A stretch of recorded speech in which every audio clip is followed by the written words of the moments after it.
પાળિયાદથી સાકરરેડી ગામના રસ્તા ઉપર સર્જાયો અકસ્માત. ઘટના સ્થળે મોત, 20થી વધુને ઇજાઓ. ટ્રક અને ખાનગી લક્ઝરી બસ વચ્ચે સર્જાયો અકસ્માત. લક્ઝરી બસમાં 50થી 60 લોકો હોવાની પ્રાથમિક માહિતી. ઉમરાળા ગામના વલ્લભભાઈ પરશુરામભાઈ ગોહિલ, અલ્પેશભાઈ બચુભાઈ વાસાણી, મુકેશભાઈ બુધાભાઈના થયા મોત. રાણપુર તાલુકાના ઉમરાળા ગામના રત્ન કલાકાર મહિલાઓ 2 દિવસના પ્રવાસે ગયા હોવાની પ્રાથમિક માહિતી.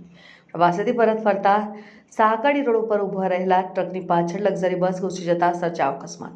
ઘટનાની જાણ થતાં સ્થાનિક લોકો અને પોલીસ ઘટના સ્થળે પહોંચ્યા. મૃતકોને પીએમ માટે પાળિયાદ અને બોટાદ હોસ્પિટલ ખસેડેલ. 20 વધુ ઇજાગ્રસ્તને બોટાદ તેમજ ભાવનગરની હોસ્પિટલમાં ખસેડેલ. મારું નામ જેસાભાઈ ધીરુભાઈ.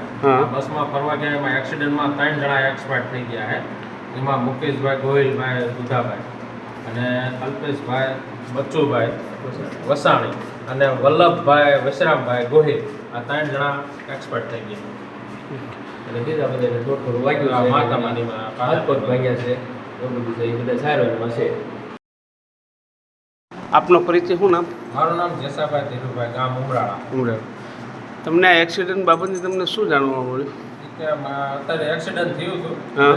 એ મારા ભાઈ હતા, પોતે શેઠ હીરાનું કારખાનું ચલાવતા હતા. અચ્છા. એમાં છોકરીઓને ફરવા લઈ ગયા હતા.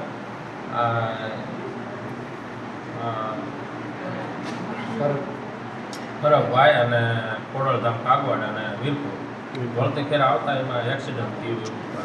અંદાજે ખાલી કારખાનાવાળા હતા કે છોકરા પણ નિશાળના બી હતા અંદર? કારખાનાવાળા હતા અને એના મેનેજર હતા. હા. છોકરીઓનું બધું કારખાનું હતું અને મેનેજર હતા ને એ બધા છોકરા હતા.